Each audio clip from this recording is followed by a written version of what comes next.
মধ্যে বহু মানুষ মাঝে মাঝে নিজেকে অকর্মণ্য মনে করি, ভেবে নিই যে এত চেষ্টা করার পরেও কিছুই পেলাম না, আর হয়তো পরেও কিছুই পাবো না। আর সেই জন্য নিজের জীবনের সমস্ত বোঝা অন্য কারোর কাঁধে চাপিয়ে দিই, নিজের উপরে বিশ্বাস হারিয়ে ফেলি। কেন বুঝতে পারেন না এই কথাটা? যে যতক্ষণ না পায়ে কোনো কাঁটা ফুটবে, ব্যক্তি কি করে বুঝতে পারবে যে এরপর থেকে নিচে তাকিয়ে চলতে হবে? সূর্যকে নিজে জ্বলতে হয় যাতে বাকিদের প্রকাশ দিতে পারে সে। রাতের অন্ধকারের সাথে লড়াই করার জন্য চন্দ্রিমাকে আকাশে একা উজ্জ্বল হতে হয়। নদী নিজের যাত্রা কি করে করে, নিজের পথ কি করে নির্মাণ করে? সে পাথরের সাথে লড়াই করে তা বানায়। যদি স্বয়ং আপনি নিজের সাহায্য করতে অক্ষম হন, তাহলে নিশ্চিতভাবে আপনার এই জীবন ব্যর্থ হয়ে যাবে। তাই মনে রাখবেন, এই সংসারে নিজের জীবনের ভার নিজের কাঁধেই বহন করতে হয়। অন্যের কাঁধের ওপর শুধুমাত্র পরলোক যাত্রা হয়। সেই জন্য এই সংসারে জীবিত সেই যে আত্মনির্ভর।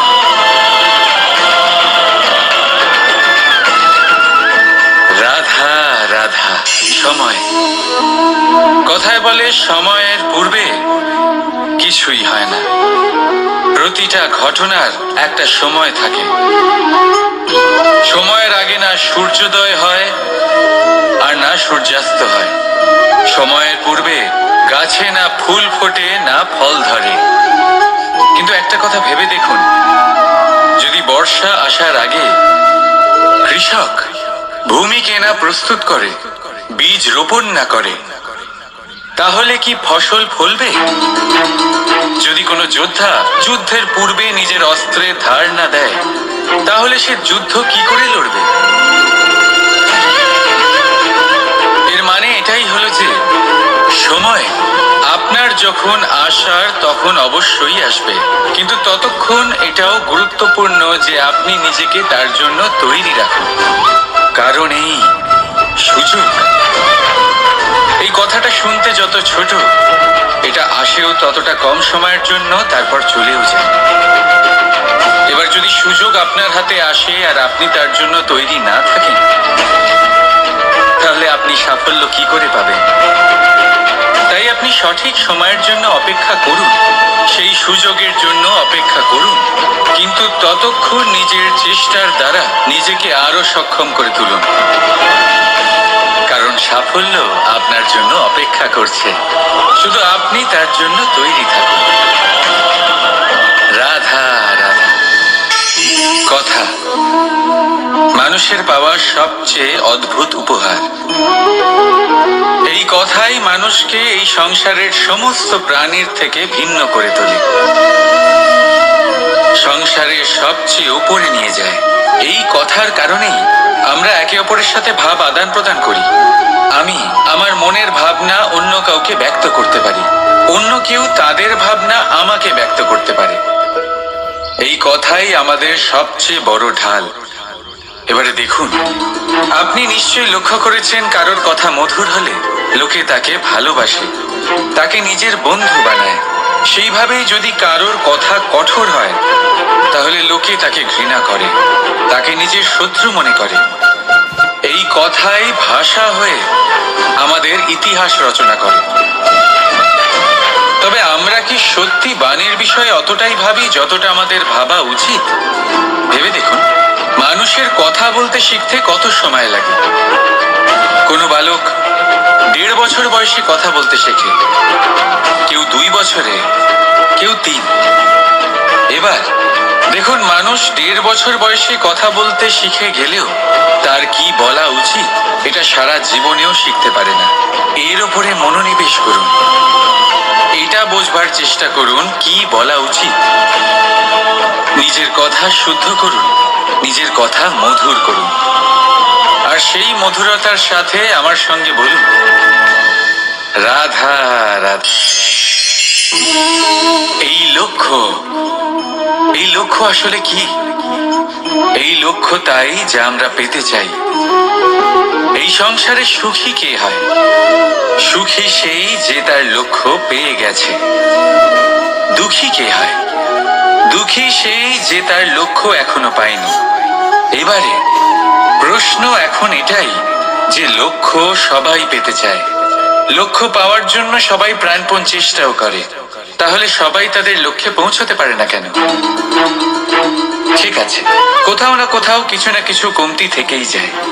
যাই বাধা থাক, আজকে আমি আপনাকে একটা উপায় বলবো এই লক্ষ্য পাওয়ার জন্য।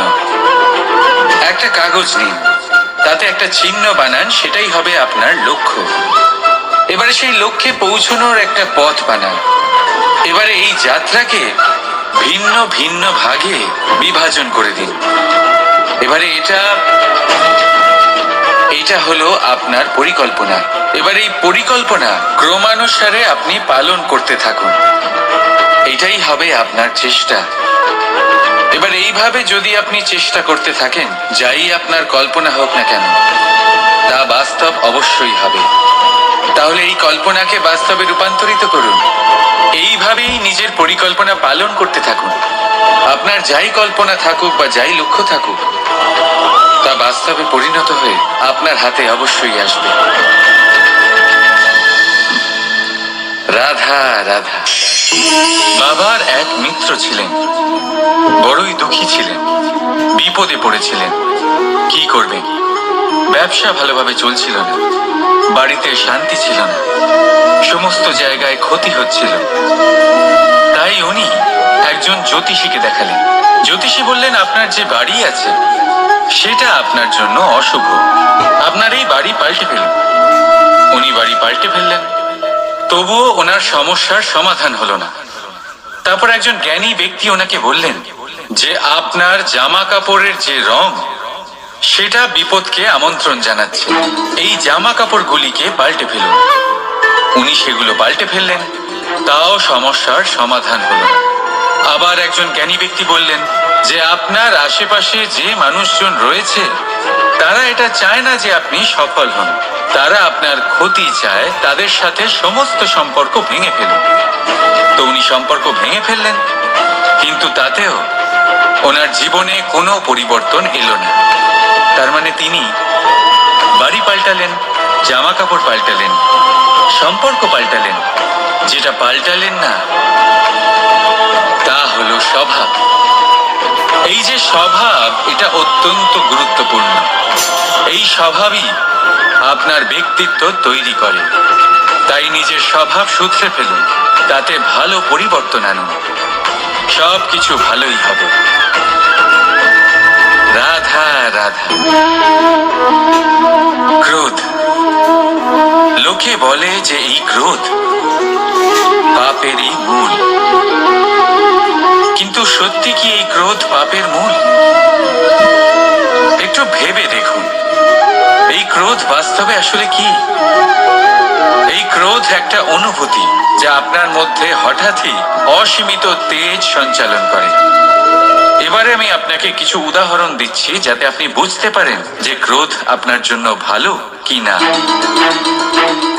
যদি কারোর সাথে অন্যায় হয় আর এটা দেখে আপনার ক্রোধ হয়, আর এই ক্রোধ আপনাকে তার সাহায্য করতে প্রেরণা যোগায়, তাহলে এই ক্রোধ অবশ্যই ভালো। যদি কোথাও আপনি দেখেন যে কোনো নারীর উপরে অত্যাচার হচ্ছে আর সেটা দেখে আপনার ক্রোধ হয়, আর এই ক্রোধ অবশ্যই ভালো। যদি এই সংসারে কোথাও আপনি কোনো অনৈতিক কাজ বা ছলনা দেখেন আর আপনার তাতে ক্রোধ না হয়, কিছুই অনুভব করেন না, তাহলে এটা কাপুরুষতা। তার মানে এটাই যে আপনি আপনার মনুষ্যত্ব হারিয়ে ফেলেছেন। তাই এটা বোঝার চেষ্টা করুন, আপনার ক্রোধের তেজের ব্যবহারের ওপরে নির্ভরশীল হলো এই ক্রোধ আপনার জন্য পাপের সমান, নাকি এই ক্রোধ আপনার জন্য পুণ্যের স্থাপক।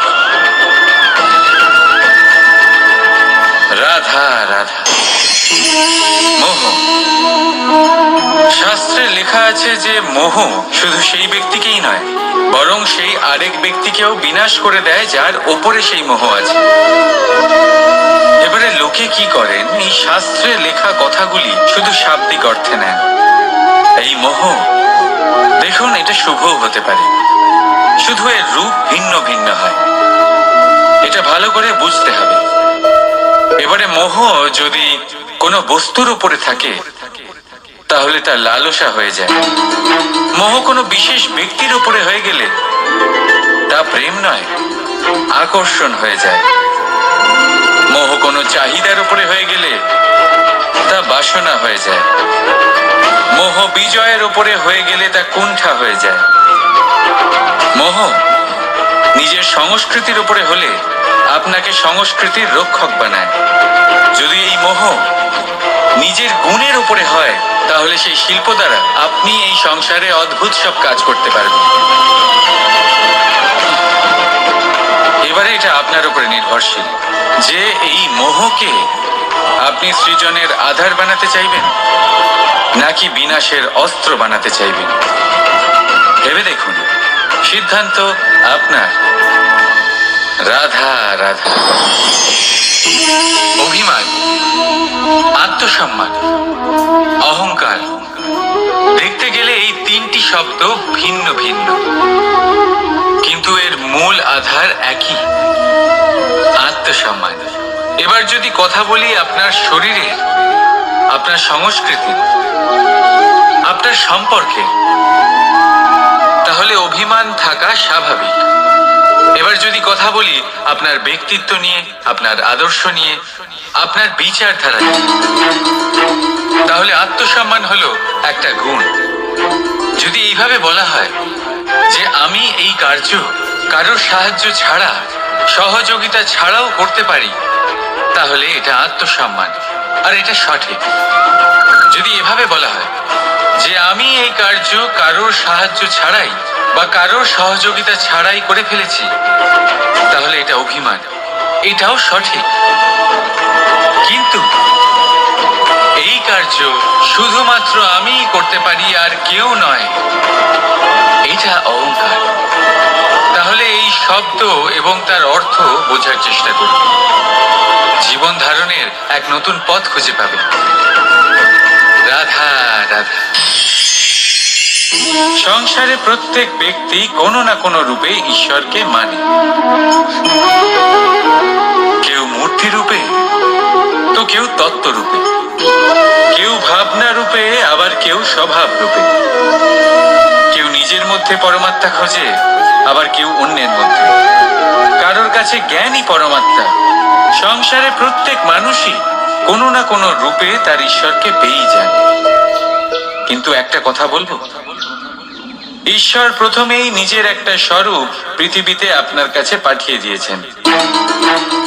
সেই স্বরূপ হলো আপনার মাতা, আপনার মা।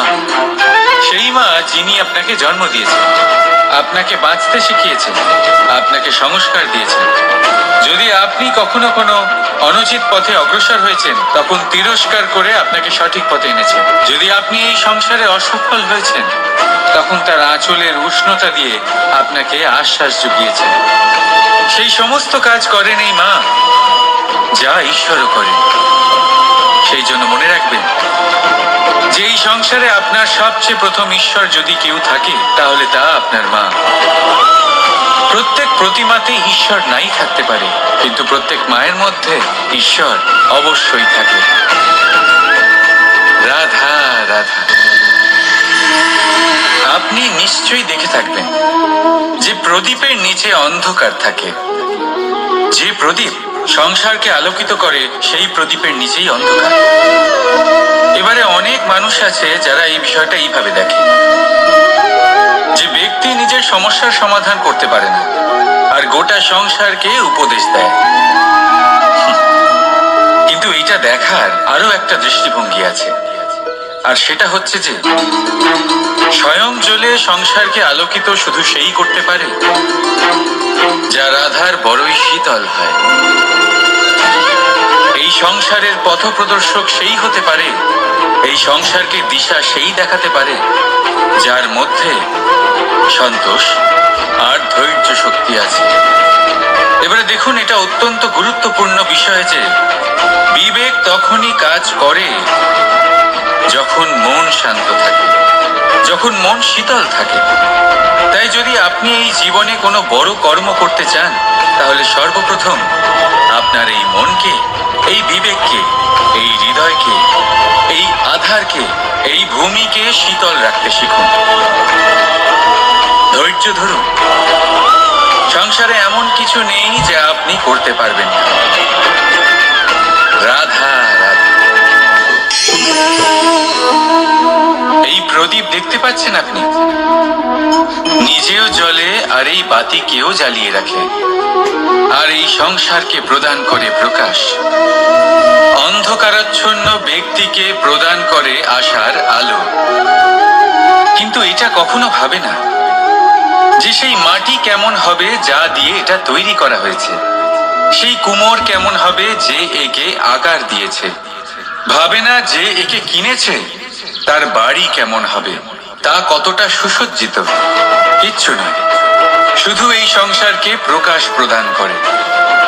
আর হয়তো সেই জন্যই প্রদীপকে এত ভালোবাসা হয়। সে নিজের বা অন্যের বাড়ি দেখে কখনোই জ্বলে না, সে জ্বলে শুধু অন্ধকারের সাথে লড়াই করতে। তাই আপনিও নিজের ব্যবহার এই প্রদীপের মতো করে তুলুন। নিজের পরিচয় সরিয়ে নিঃস্বার্থভাবে কর্ম করে যান, আর নিজের জন্য এক নতুন, এক বিশাল, এক অদ্ভুত পরিচয় তৈরি করুন। রাধা রাধা। এই সংসারে প্রত্যেক ব্যক্তি বড় কিছু করতে চায়, এমন কিছু যা এই সংসারে কেউ আগে কখনো করেনি। এমন জায়গায় পৌঁছতে চায় যেখানে এর আগে কেউ কখনো পৌঁছতে পারেনি। আর কেউ এতে সফলতা অর্জন করে। কিন্তু কিছু মানুষ অসফল হয় কেন? এটাই আমার প্রশ্ন। না তো তাদের ইচ্ছেতে কোনো কমতি থাকে, না কমতি থাকে তাদের চেষ্টায়। তাহলে কেন এরা পিছিয়ে পড়ে?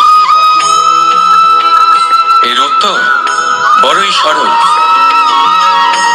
এই সংসার আপনাদের বলি কিভাবে। আপনারা সকলে সংসারে মহান কাজ করতে চান, সেই মান, সেই সম্মান পেতে চান যা এর আগে কেউ কখনো পায়নি। কিন্তু আপনার সমস্যা এটাও যে এই কাজে সংসার আপনার সাথে থাকছে না। বড়ই অদ্ভুত ব্যাপার। দেখুন, ভুলে যান গোটা সংসারকে, জীবনে একা একা এগিয়ে চলুন। গঙ্গোত্রী থেকে যখন একটি জলের ফোঁটা বেরোয়, তখন সেটা শুধু এক বিন্দু জল। তারপরে যখন সে তার যাত্রা শুরু করে অন্য জলের ফোঁটার সাথে মিশে, তখন সে স্রোতে পরিণত হয়, গঙ্গাতে পরিণত হয়। যদি আপনি জীবনে এগোতে চান, তাহলে একলা এগোতে শিখুন। নির্ভীক হয়ে, সাহসের সাথে, ধনাত্মক চিন্তা নিয়ে জীবনে এগিয়ে চলুন, একা এগিয়ে চলুন। আর দেখবেন সেই মান, সেই সম্মান আপনার জন্যই অপেক্ষা করে আছে। রাধা রাধা। কর্ম। মানুষ সর্বদা কর্ম করতে থাকে, আর এই কর্মের জন্যই সে মান, সম্মান, ধন, প্রতিষ্ঠা লাভ করে। এবার মানুষ সবসময় চেষ্টা করে যাতে সে ভালো কর্ম করে যায়। তাহলে আপনাকে বলি, শুধু ভালো কর্ম করাই আবশ্যক নয়, তার থেকে বেশি জরুরি হলো এই খারাপ কর্মকে বোঝা আর তার থেকে দূরে থাকা। কারণ যখনই আপনি কোনো সঠিক কাজ করেন বা ভালো কাজ করেন, কেউ তা মনে রাখে না। কিন্তু এই সংসারে বিষয়টা হলো এরকম, আপনি একটা খারাপ কর্ম করুন আর সেটা সবার মনে থাকে। এই খারাপ কর্ম কাজলের এক কৌটোর মতো হয়। আপনি যতই চেষ্টা করুন বাঁচিয়ে ব্যবহার করার, কিন্তু এই কালিমা কালিমা কোথাও না কোথাও অবশ্যই লেগে থাকে। সেই জন্য জীবনে ভালো কর্ম অবশ্যই করুন, কিন্তু তার থেকেও বেশি জরুরি হলো এই খারাপ কর্মের থেকে দূরত্ব বজায় রাখা। আর এটা অবশ্যই করবেন। রাধা রাধা।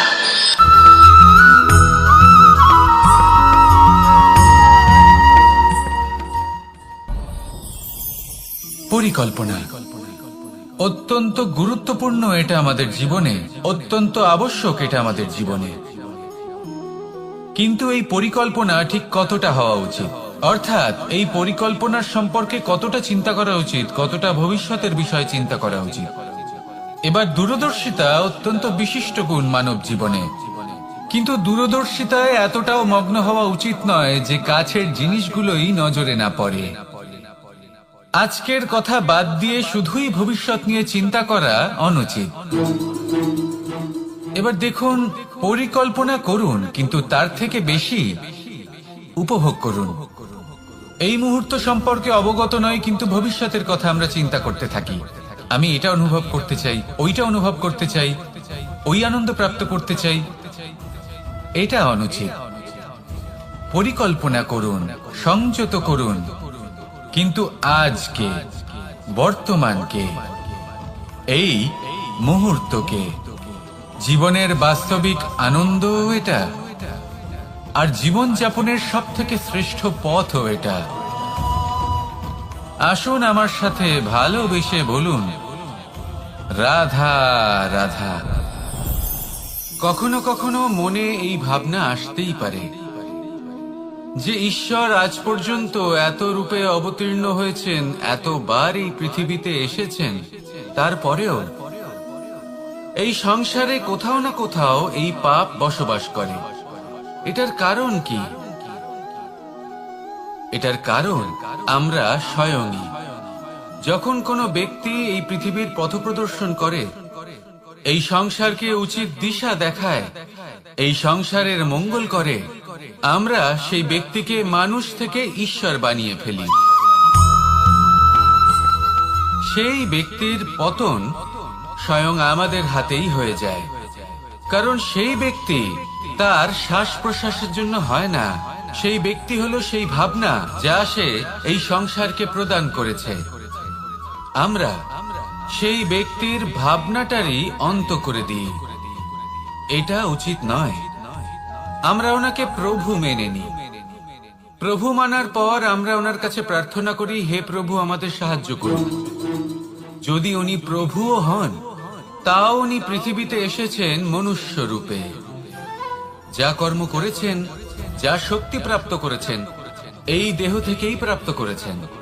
আপনাদের এটা বোঝানোর জন্য যে এই কাজ আপনিও করতে পারেন।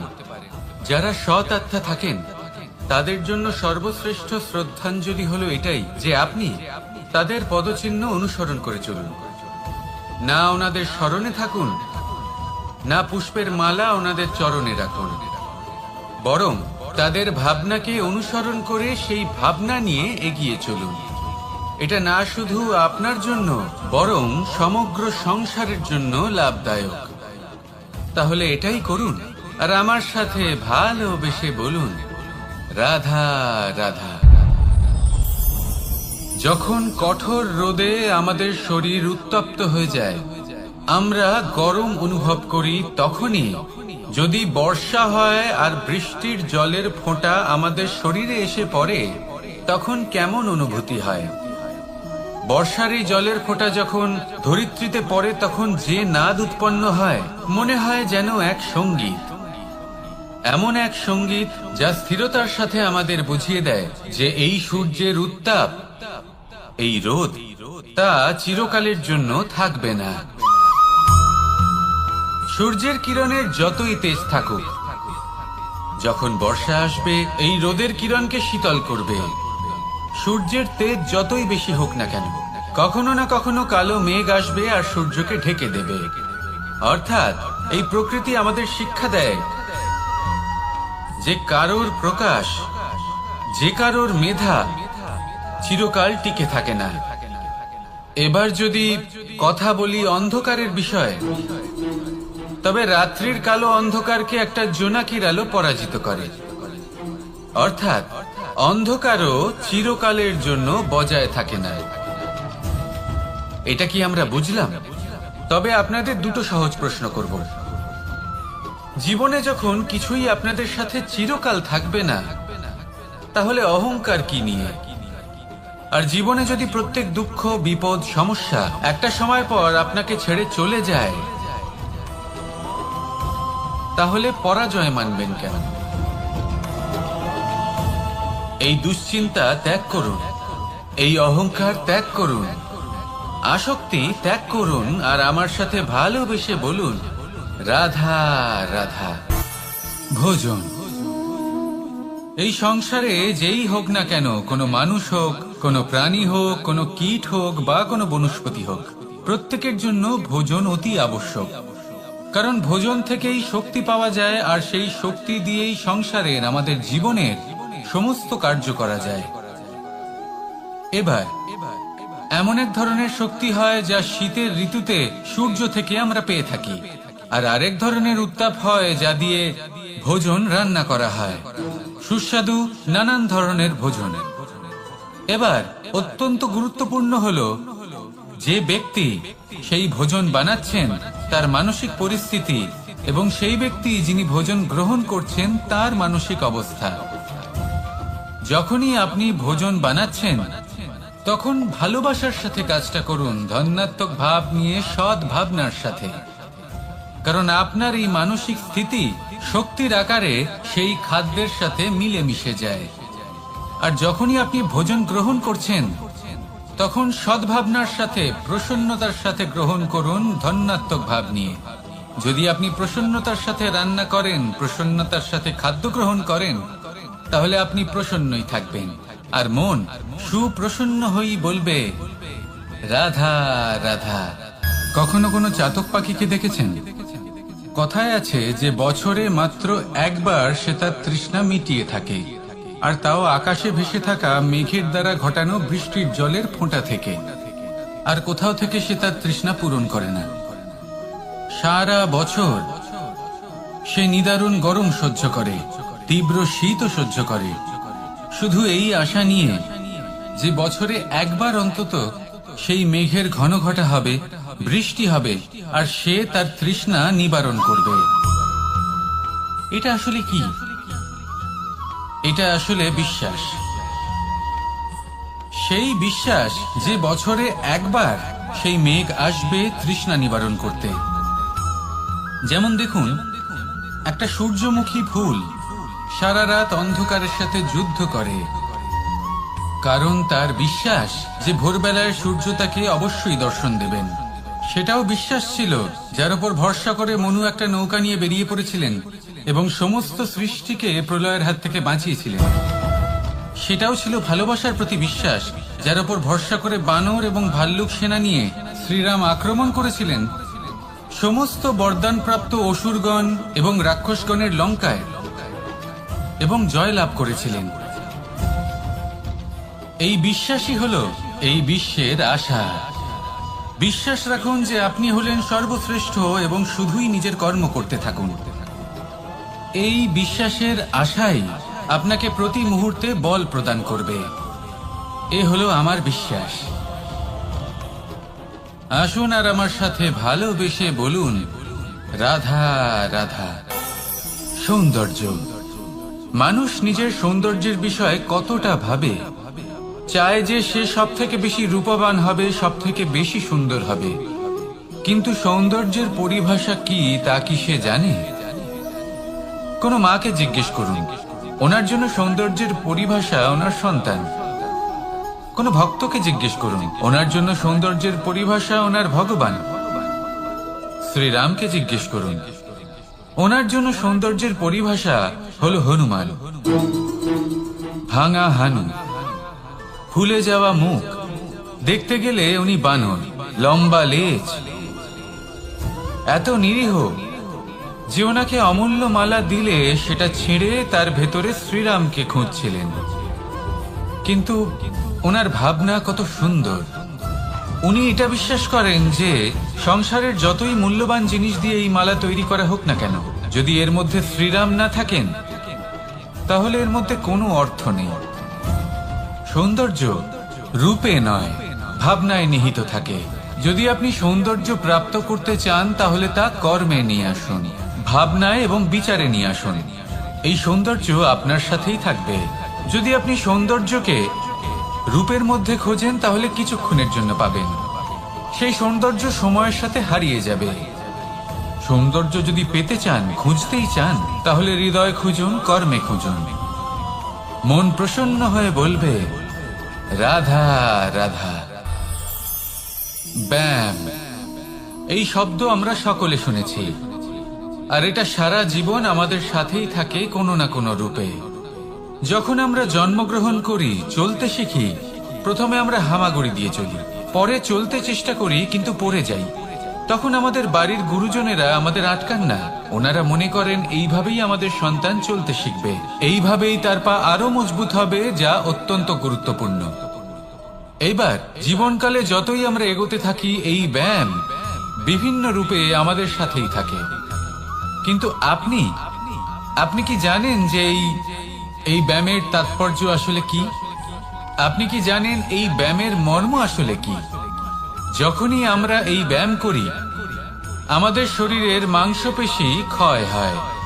প্রথমে তা ক্ষয় হয়, তারপর আবার তা নির্মিত হয়। আরো শ্রেষ্ঠ, আরো শক্তিশালী মাংসপেশি আমরা লাভ করি। অর্থাৎ এই ব্যায়াম হলো সৃজনের বিজ্ঞান। এই ব্যায়াম আমাদের জন্য অত্যন্ত আবশ্যক। সেই জন্য জীবনে যখনই কোনো কিছু নষ্ট হয়ে যায়, চলে যায়, তখন হতাশ হয়ে পড়বেন না, তাকে পুনর্নির্মাণ করার চেষ্টা করবেন।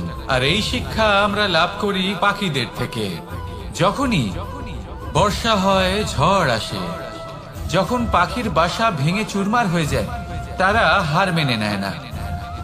সে আবার অল্প অল্প করে সব খুঁজে একত্রিত করে আবার নিজের বাসা বানিয়ে তোলে, পুনরায় এক জীবনকে জন্ম দেয়, এক নতুন পরিবারকে জন্ম দেয়।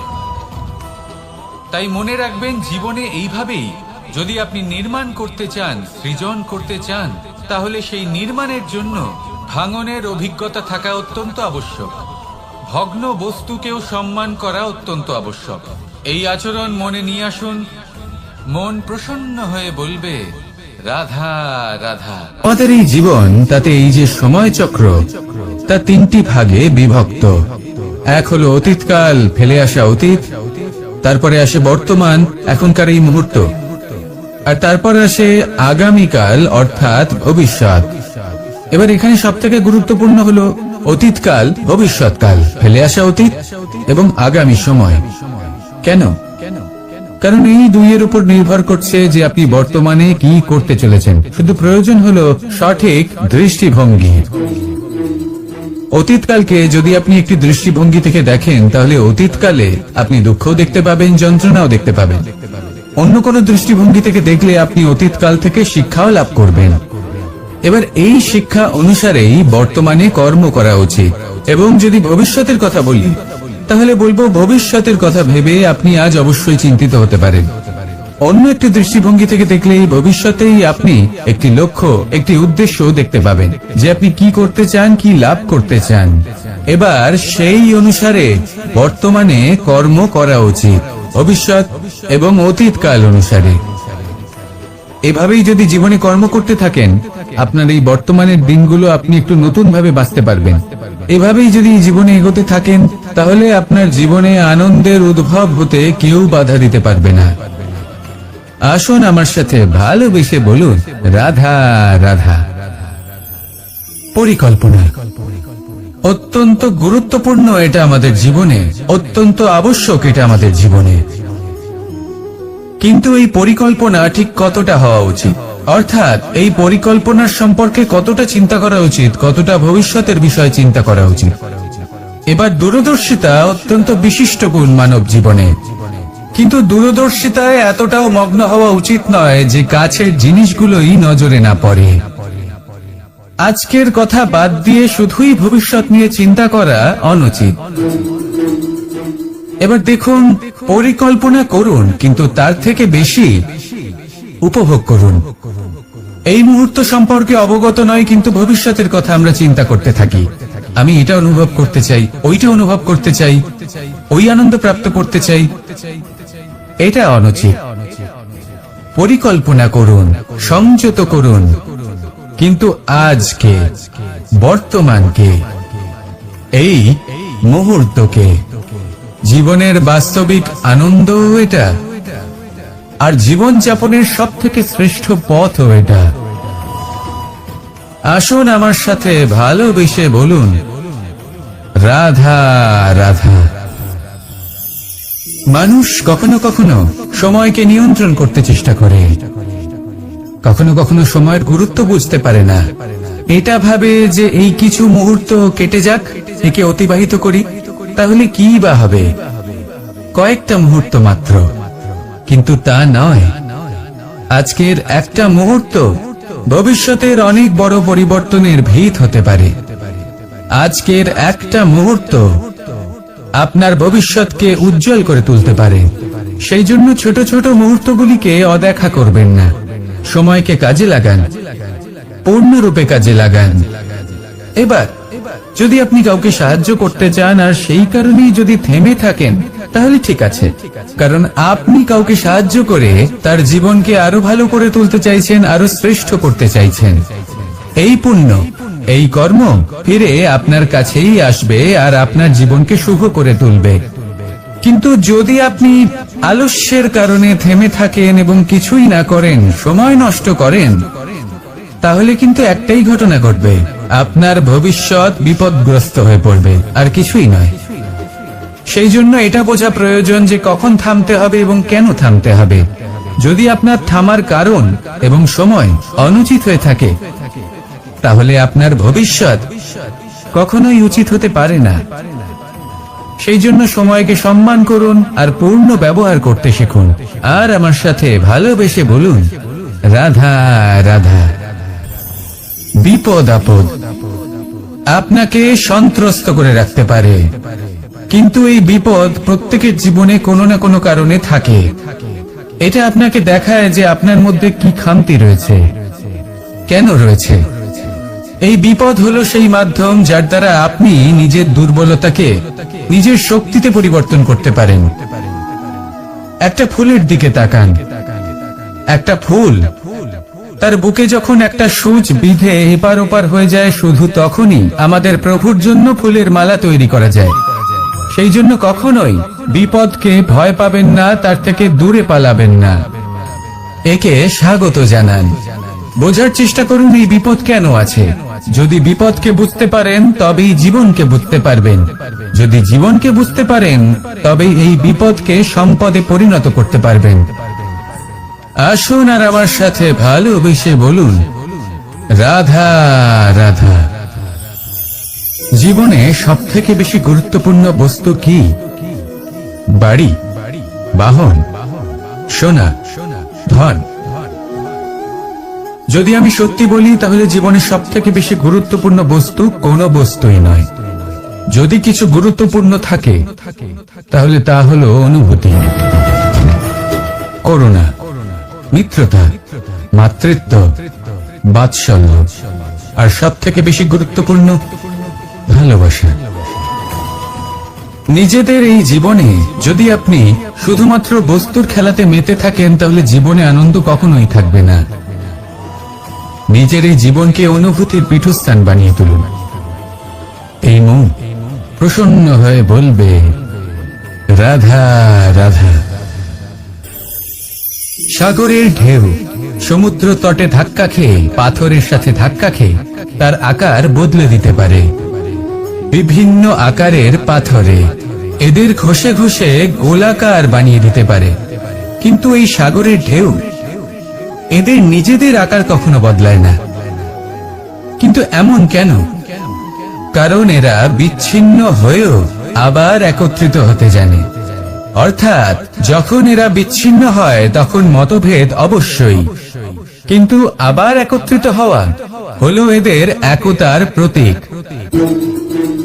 দেখুন, ঝগড়াঝাঁটি, তর্ক বিতর্ক, মতভেদ এগুলো জীবনের অভিন্ন অঙ্গ, কিন্তু এদের কখনো মনে প্রবেশ করতে দেবেন না। যদি মনে প্রবেশ করেও ফেলে, তাদের মনে ঘর করতে দেবেন না, এদের বের করে ফেলুন। এই ঝগড়াঝাঁটি, তর্ক বিতর্ক, মতভেদ এদের সারা জীবন সাথে নিয়ে চলবেন না। যদি একসাথে নিয়ে চলতে চান, তাহলে সকলকে একসাথে নিয়ে চলুন, ঢেউয়ের মতো। একতায় বিশ্বাস রাখুন। একসাথে মিলে যদি এগোতে থাকেন, তাহলে অনেক দূর পৌঁছবেন, নয়তো শুধু দূরের কথা ভেবেই যাবেন। কি চান সেই সিদ্ধান্ত আপনারই। আসুন আর আমার সাথে ভালোবেসে বলুন, রাধা রাধা। এই সাগর হলো বিশাল। কথায় আছে যে জীবনের উৎপত্তি সাগর থেকেই হয়েছে। কথাটা ঠিকও। এই সাগরই আমাদের ভিন্ন ভিন্ন ধরনের বনস্পতি প্রদান করেন, মণি এবং মুক্ত প্রদান করেন। আমরা কতটা তুচ্ছ সেই বিষয়ে আমাদের উপলব্ধি ঘটান, আমাদের প্রেরণা প্রদান করেন, যাতে আমরাও সাগরের মতো বিশাল হয়ে উঠতে পারি। এই সাগরের অনেকগুলো গুণ আছে যা আমরা শিখতে পারি। আজ আমি কথা বলবো একটা বিশেষ গুণের বিষয়। বেশিরভাগ মানুষ মালিন্য, নোংরা পদার্থ, নোংরা বস্তু, অপদ্রব্য এই সাগরে ভাসিয়ে দেন। কিন্তু সাগর এই পদার্থ নিজের মধ্যে একত্রিত করে রাখেন না, এই সব নিজের ভেতর থেকে বাইরে বের করে দেন। এ হলো অত্যন্ত শ্রেষ্ঠ একটা গুণ। কিন্তু এই কাজকেও সার্থক করার জন্য সাগরেরও একটা তটের প্রয়োজন পড়ে, যেখানে সাগর এই সব বস্তু বাইরে বের করে ফেলতে পারে। আর মানুষও ভিন্ন কিছু নন। দেখুন, মানুষেরও তো একটা তটের প্রয়োজন পড়ে। এই তট, তিনি হয়তো আমাদের গুরু হতে পারেন, আমাদের মা বাবা হতে পারেন, ভাই বা মিত্র হতে পারেন, বা হয়তো সেই সমস্যাগুলি যার থেকে আমরা দূরে পালিয়ে যাচ্ছি। কারণ যখন আপনি এই সমস্যাগুলির সম্মুখীন হবেন, শেষ পর্যন্ত আপনি শিক্ষাই পাবেন। সব থেকে বেশি গুরুত্বপূর্ণ এই মনকে পবিত্র রাখা। আর তার জন্য একটাই উপায় আছে, এই মন তার মন্থন করা।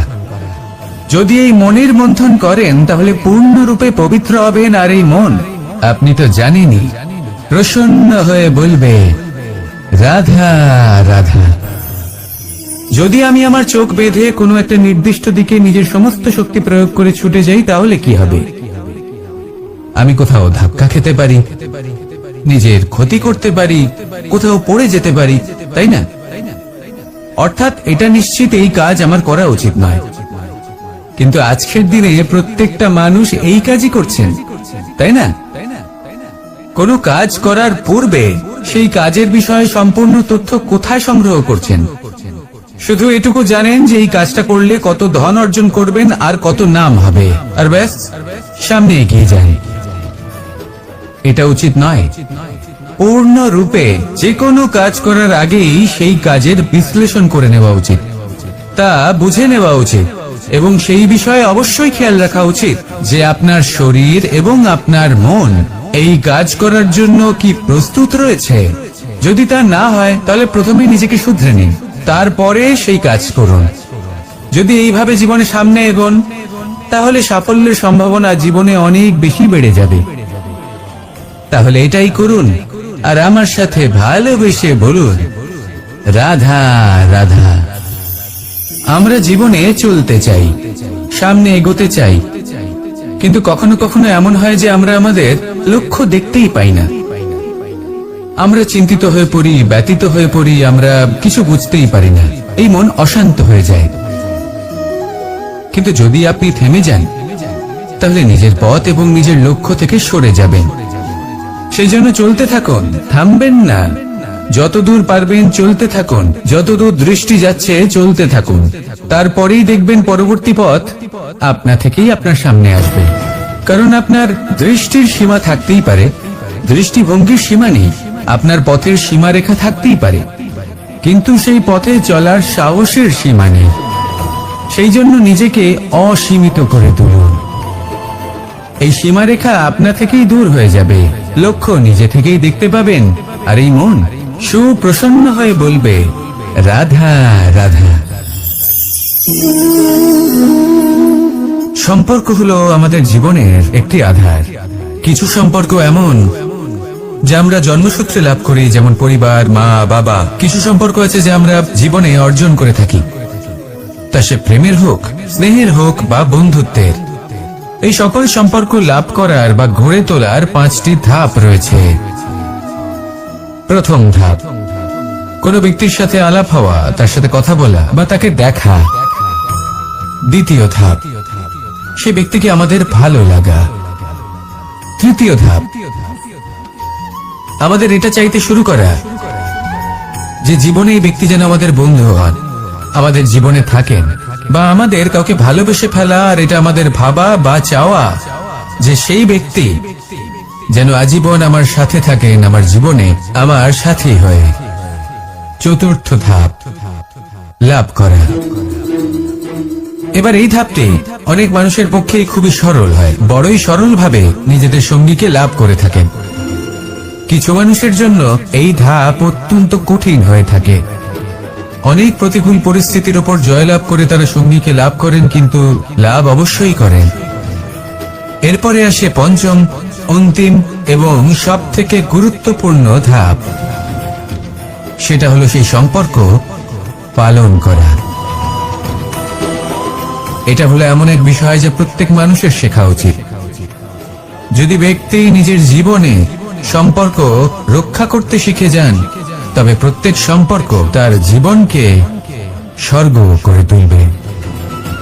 আসুন আর আমার সাথে ভালোবেসে বলুন, রাধা রাধা।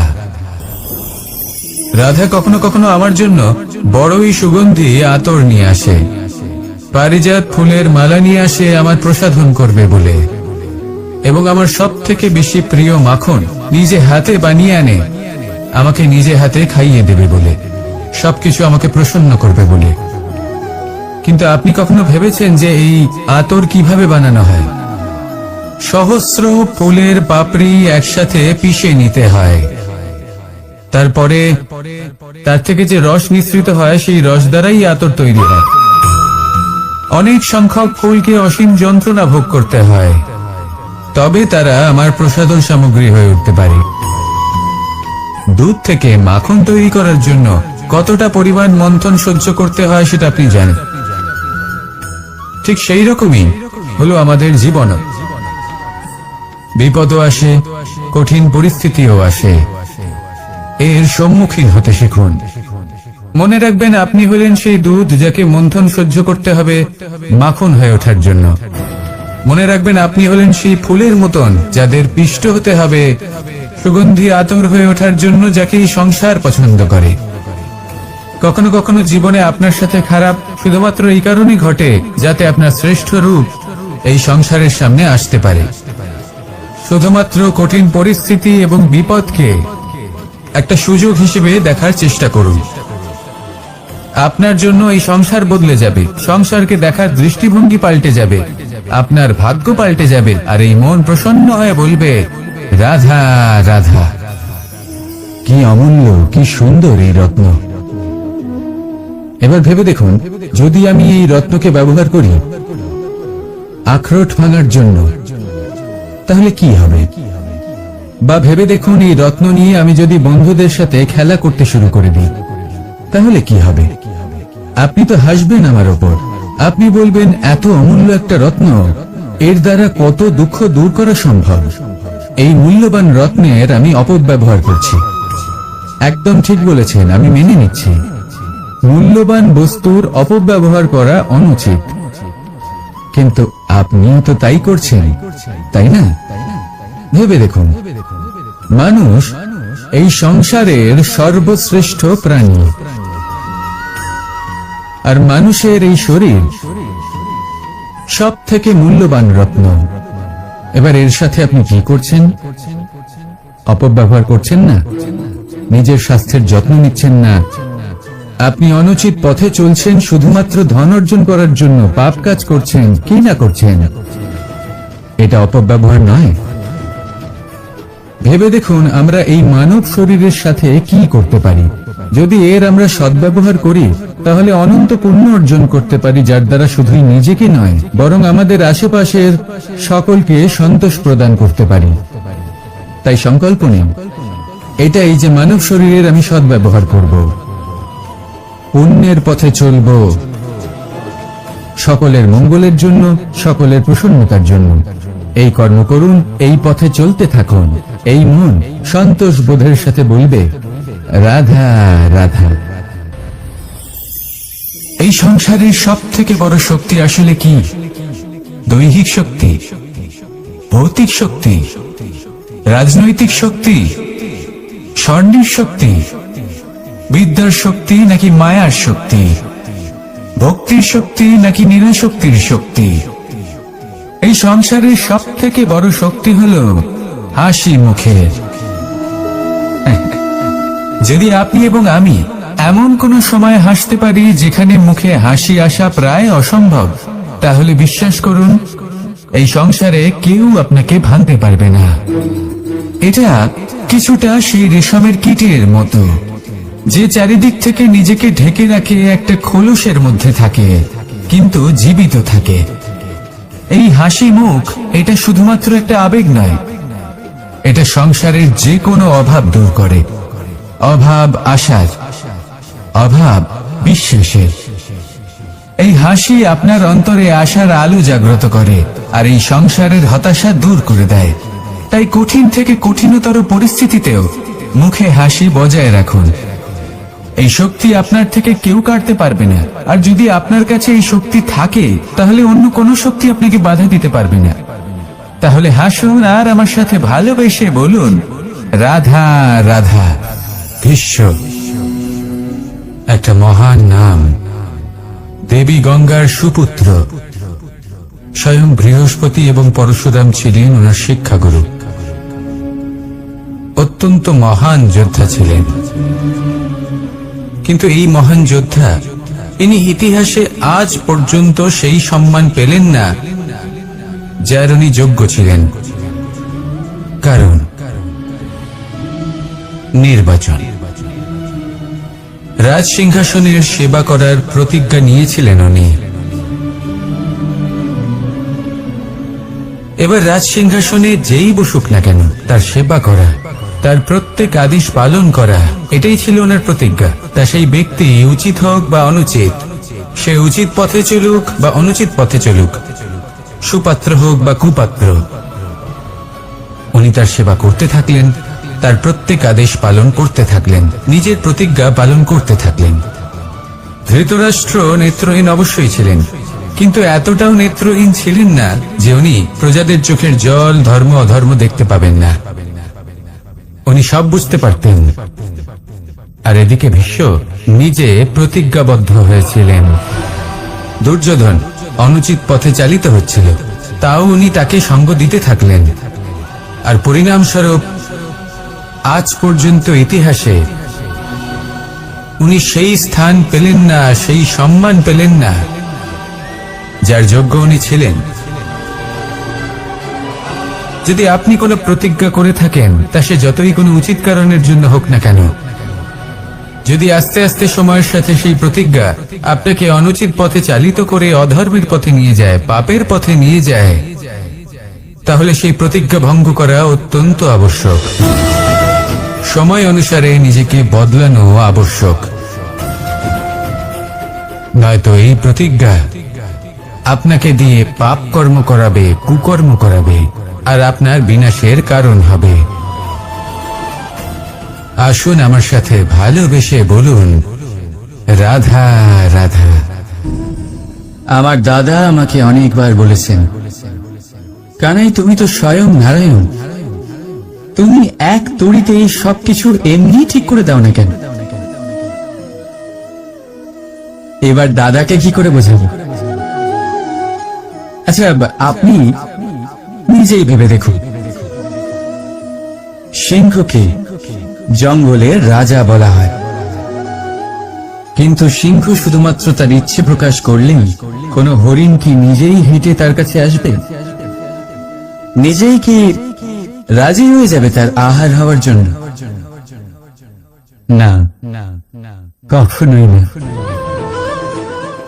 যে কোনো কাজকে সফল করে তোলার জন্য আপনাকে চেষ্টা করতে হবে, পরিশ্রম করতে হবে, যাতে সেই কাজ ভালোভাবে সম্পন্ন হয়। শুধু ইচ্ছে দিয়েই কোনো কার্যসিদ্ধি হবে না। ইচ্ছে থেকে স্বপ্ন তৈরি হয়, তবে সেইগুলো সফল করতে গেলেও আপনাকে পরিশ্রম তো করতেই হবে। মনে করুন আপনার ইচ্ছে হলো খেতে, আর কোনো দয়ালু ব্যক্তি এসে আপনার সামনে খাবার রেখে দিল, তাও তা খেতে গেলে পরিশ্রম আপনাকেই করতে হবে। যদি ভালোবাসার ইচ্ছে থাকে তাহলেও নিঃস্বার্থ নিষ্পাপ মনে ভালোবাসি। দেখুন, আপনি স্বপ্নে অবশ্যই উঠতে পারেন, কিন্তু এই পৃথিবীতেই আপনাকে বেঁচে থাকতে হবে। আর যদি এই ধরিত্রীতে আপনি এগিয়ে যেতে চান, তাহলে এই ভূমিকে পা দিয়ে আপনাকে পেছনে ঠেলতেই হবে। রাধা রাধা। কিছু শেখা অত্যন্ত গুরুত্বপূর্ণ। এবার কি কি শিখতে হবে সেই সব শেখানোর জন্য অনেক শিক্ষক রয়েছেন, কিন্তু কি শিখবেন না আর কি করবেন না এটা আমাদের নিজের অভিজ্ঞতা দিয়ে শিখতে হয়। কিন্তু তার মানে এটা নয় যে যদি আপনাকে শিখতে হয় যে আগুনের তাপ কতটা, আপনাকে আগুনের মধ্যে হাত দিতে হবে। না, অন্য কারোর অভিজ্ঞতা দ্বারাও শিখতে পারি। প্রশ্ন শুধুমাত্র একটাই যে আপনি কি শিখতে চান নাকি চান না। যদি আপনি এটাই ভাবেন যে আমি শুধুই নিজের অভিজ্ঞতা দ্বারাই শিখতে চাই, তাহলে জীবনকাল ছোট মনে হবে, অনেক কিছুই শিখতে পারবেন না। তাই নিজের সাথে সাথে বড়দের অভিজ্ঞতা দ্বারাও শেখা শুরু করে দিন। এই সংসারের অভিজ্ঞতা দ্বারা শিখতে শুরু করে দিন। আর এটা নিশ্চিত রূপে শেখা আবশ্যক যে কখন কি করবেন না, কোথায় থামতে হবে আর কোথায় থামবেন না।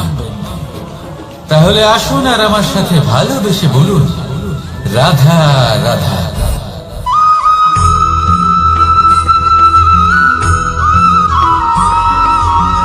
এই সংসারে সব থেকে বেশি কোমল বস্তু হলো রেশম। এই রেশম এতটাই কোমল হয় যে এর পুরো একটা থান শুধুমাত্র একটা হাতে ধরা সম্ভব। কখনো ভেবে দেখেছেন এই রেশম কিভাবে হয়? একটি কীট তার লালার দ্বারা উৎপন্ন হয়। এই কীট সেই রেশমকে পাক দিতে থাকে, পাক দিতেই থাকে, আর আস্তে আস্তে তার মধ্যেই জড়িয়ে পড়ে। শেষে ওর এই সুন্দর অমূল্য সৃষ্টি রেশমের এই সুতো তার নির্মাণ কার্য পূর্ণ হয়, কিন্তু তাতেই ও নিজে বন্দী হয়ে যায়। নিজেরই মায়াজালের এই বন্দী গৃহে নিজেই ফেঁসে যায়। এবার এই সুতোকে ব্যবহারযোগ্য করে তোলার জন্য এই কীটগুলিকে এই কবচের সাথেই ফুটন্ত জলে ফেলে দেওয়া হয়। এই সংসারে যদি আমাদের স্বপ্ন এই সংসারের দুঃখ হরণ করার জন্য, এই সংসারে সুখ বিতরণ করার জন্য হয়, তবেই আমাদের প্রগতি সম্ভব। যদি আমাদের এই স্বপ্ন শুধুই আমাদের এবং আমাদের স্বার্থ সিদ্ধির জন্য হয়, তাহলে এই স্বপ্ন আমাদের অন্ধ করে দেবে, আমাদের অন্ধকারের পথে নিয়ে যাবে, আর আমরাও সেই কীটের মতো হয়ে যাব। নিজেদেরই মায়াজালে আমরা নিজেই ফেঁসে যাব, আর শেষে আমরা যদি কিছু লাভ করি তা হবে একাকিত্ব, অন্ধকারময় মৃত্যু। তাই স্বপ্ন অবশ্যই দেখুন, কিন্তু এমন ভাবে স্বপ্ন দেখবেন না যে তার এই বন্দিগৃহে আপনি নিজেই ফেঁসে গেলেন। স্বপ্ন দেখুন পরোপকারে।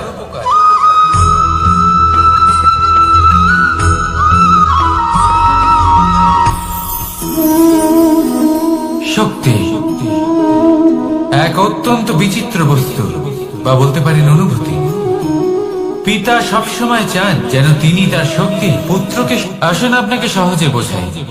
যদি আপনি সুপাত্র হন আর আপনাকে শক্তি দেওয়া হয়, তাহলে আপনি সেই শক্তির গুরুত্ব বুঝবেন, কোথায় সেই শক্তি প্রয়োগ করা উচিত সেটা বুঝবেন।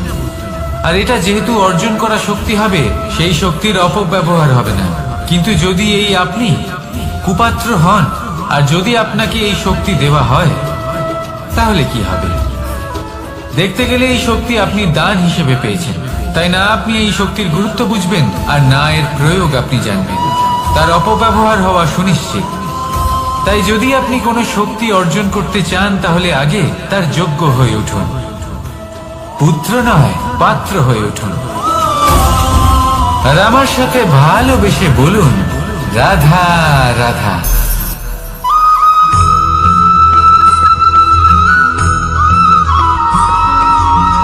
এই সংসারে প্রত্যেক মানুষ এটাই চান যে তিনি যেন ধনবান হন, আর্থিক অবস্থা তার ভালো থাকে, ওনার বাড়িতে লক্ষ্মীর আগমন হয়। কিন্তু সেটা হবে কি করে, সেটাই হলো প্রশ্ন। কেউ বলেন যে যদি পরিশ্রম করো তাহলে ধন অর্জন সম্ভব, কেউ বলেন যে যদি বিদ্যা লাভ হয় তবেই ধন অর্জন সম্ভব, কেউ বলেন যে যদি বলশালী হও তবেই সম্পন্ন থাকবে। ভালো কথা, যদি তাই হয়ে থাকে, তবে দিনমজুর সারা দিন পরিশ্রম করেন, তিনি কেন ধনী হন না?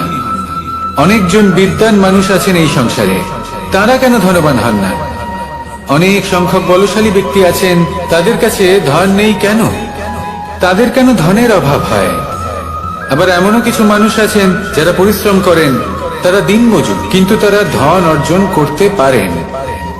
কিছু বিদ্বান ব্যক্তি আছেন যাদের কাছে অধিক মাত্রায় ধন রয়েছে, কয়েকজন বলশালী ব্যক্তি রয়েছেন যাদের কাছে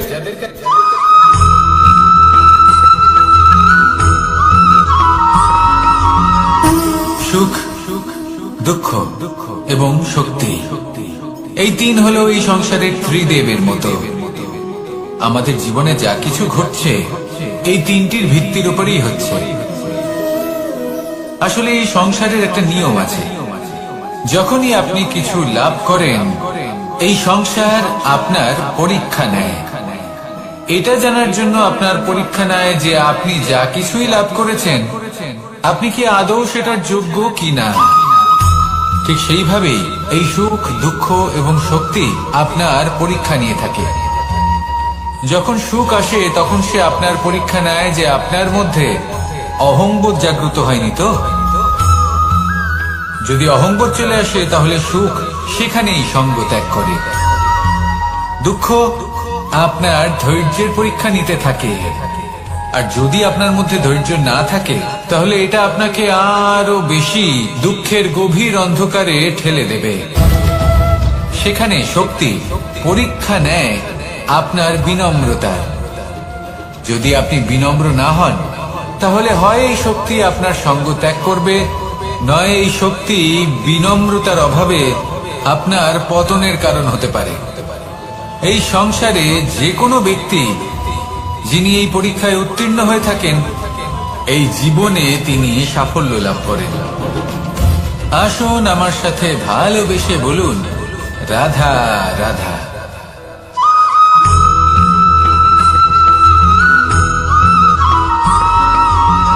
পঞ্চতত্ত্বের মধ্যে দ্বিতীয় তত্ত্ব হল ধরণী, ভূমি, যাকে আমরা ধরণী মাতা বলি। এই ধরণী ধৈর্য ধারণ করে, আর এর ওপরেই আমাদের সমগ্র সংসার নির্ভরশীল। কারণ এই ভূমি সহ্য ক্ষমতা রাখে, এর সহ্য ক্ষমতা হলো অপরিসীম। সন্তান যতই আঘাত প্রদান করুক না কেন প্রেম পূর্বক সহ্য করে, আর তার বদলে অমূল্য রত্ন প্রদান করে। সন্তান যদি হাল চালায় তাহলে তার বদলে তাকে অন্ন প্রদান করে। এটাই হলো ধরণী। এবার এর থেকে আমরা কি শিক্ষা পেতে পারি? এটাই যে কারোর জন্য কিছু করা বা কাউকে কিছু দেওয়া মনে কোনো কামনা ছাড়াই। আর এই কথাটা বুঝে যান, যদি কারোর জন্য কামনা না রেখে বা কোনো পাওয়ার আশা না রেখে কারোর জন্য কিছু করেন বা কারোকে কিছু দেন, যদি এটা আপনি শিখতে পারেন তবে আপনি ভালোবাসতে শিখে গেছেন। আর সেই জন্যই এই ধরিত্রীকে মাতা বলা হয়। কারণ মাতা শুধু উনি নন যিনি গর্ভে সন্তানকে ধারণ করেন, মাতা তো উনিও যিনি জীবন বাঁচতে শেখান, যিনি জীবন বাঁচার উদাহরণ প্রদান করেন। তাহলে ধরণীর থেকে এই নিঃস্বার্থ ভাব শিখুন, নিঃস্বার্থ ভালোবাসা শিখুন, আর এই ভালোবাসার সাথেই বলুন, রাধা রাধা।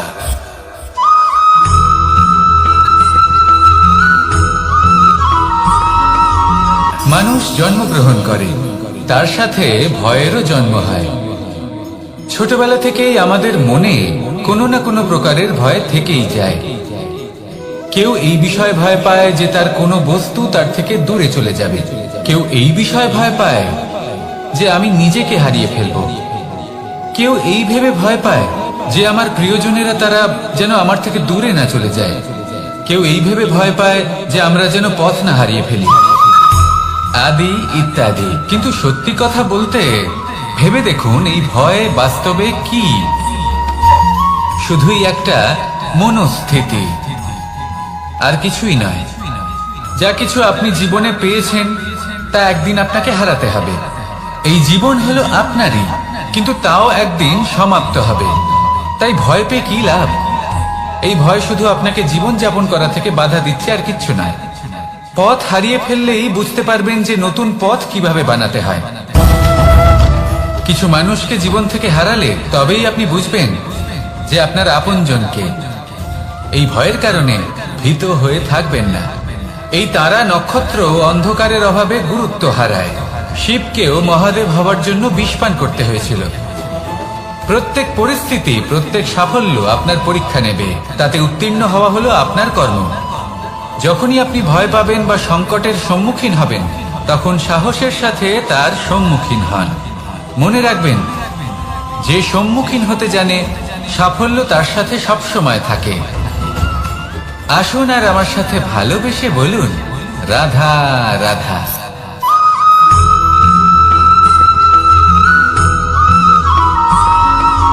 জীবনে অগ্রসর হওয়ার জন্য আমাদের কাকে প্রয়োজন হয়?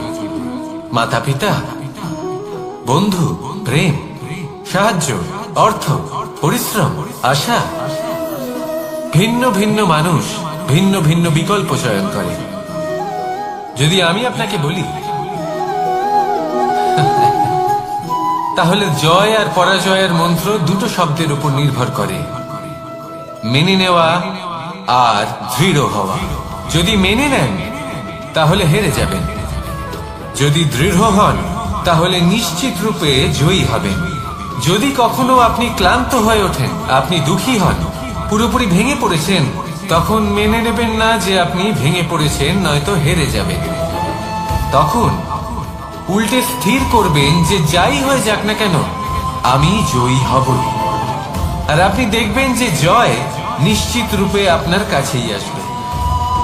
তাহলে এই কথা মনে রাখবেন আর আমার সাথে ভালোবেসে বলবেন, রাধা রাধা।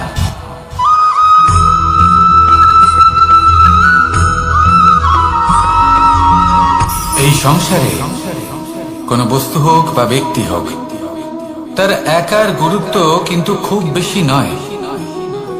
একটা উদাহরণ হিসেবে বৃষ্টির ফোঁটাকে ভেবে দেখুন। যদি একটি বৃষ্টির ফোঁটা হয় তাহলে তার খুব বেশি গুরুত্ব থাকে না, কিন্তু যখন সহস্র বৃষ্টির ফোঁটা মেঘের মধ্যে দিয়ে ঝরে পড়ে, তখন সেটা বর্ষার রূপ ধারণ করে। সেই বর্ষা যা এই প্রকৃতিকে শান্ত করে। সেইভাবেই পাথরের ছোট টুকরো, তার খুব বেশি গুরুত্ব থাকে না, কিন্তু যখন অসংখ্য পাথরের টুকরো একত্রিত হয় তখন তা পর্বতের আকার ধারণ করে। সেইভাবেই কিছু মানুষ যখন একত্রিত হন তখন তৈরি হয় পরিবার, কিছু পরিবার যখন একত্রিত হয় তখন তৈরি হয় সমাজ, যখন অনেক সংখ্যক সমাজ একত্রিত হয় তখন তৈরি হয় রাজ্য। এবার এই রাজ্যের সব থেকে গুরুত্বপূর্ণ ব্যক্তি হতে পারেন রাজা, কিন্তু তাও সেই রাজা একা কিছু করতে পারেন না। যুদ্ধ লড়ার সময় তারও নিজের সৈন্যদলকে প্রয়োজন পড়ে। কিন্তু এই সংসারে এমন একজন ব্যক্তি আছেন যিনি একাই সব কাজ করতে থাকেন, এবং সেই ব্যক্তি হলেন মা। আমাদের জীবনে একজন পিতার ভূমিকা কিন্তু নিঃসন্দেহে অমূল্য, কিন্তু আমাদের সকলের জীবনে যে ভূমিকা একজন মায়ের তা অন্য কারোর থাকে না। একজন মা একাই সন্তানকে বড় করতে পারেন, সংস্কারী করে তুলতে পারেন, তার জন্য পরিশ্রম করেন। আর এত কিছু কাজ করার পরেও তার কাজের জন্য তিনি প্রশংসা অবশ্য পান না, উল্টে যদি সেই সন্তান অনুচিত পথে চালিত হয়, অনুচিত কর্ম করে, তখন সেই মাকেই অপবাদের পাত্র হয়ে উঠতে হয়। আমাদের জীবনে মায়ের যোগদান কতটা সেটা বুঝুন। আপনাকে বড় করে তোলার জন্য উনি কতটা পরিশ্রম করেছেন সেটা বুঝুন। আজ থেকে, এখন থেকে, এই মুহূর্ত থেকে মাকে সম্মান করতে শিখুন। যখন সময় পাবেন, যখন সুযোগ হবে, তখন তার প্রশংসা করুন, ওনারও ভালো লাগবে। আর মায়ের এই মমতার জন্য, তার এই ভূমিকার জন্য আসুন সবাই মিলে আমরা তাকে প্রণাম করি, আর সকলে মিলে ভালোবেসে বলি, রাধা রাধা।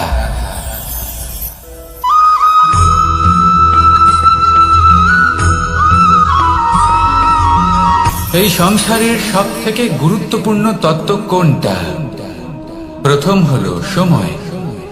জন্ম থেকে মৃত্যু পর্যন্ত এই যে সময়, এটাই তো হলো জীবন।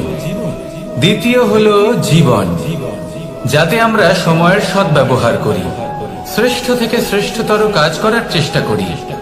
বহু বছরের এই পরম্পরা, এই সংস্কৃতিকে এগিয়ে নিয়ে যাওয়ার চেষ্টা করি। এই সংসারে আমরা অংশগ্রহণ করতে চেষ্টা করি। তৃতীয় হলো ধন, সেই ধন যা প্রত্যেক ব্যক্তি অর্জন করতে চেষ্টা করেন।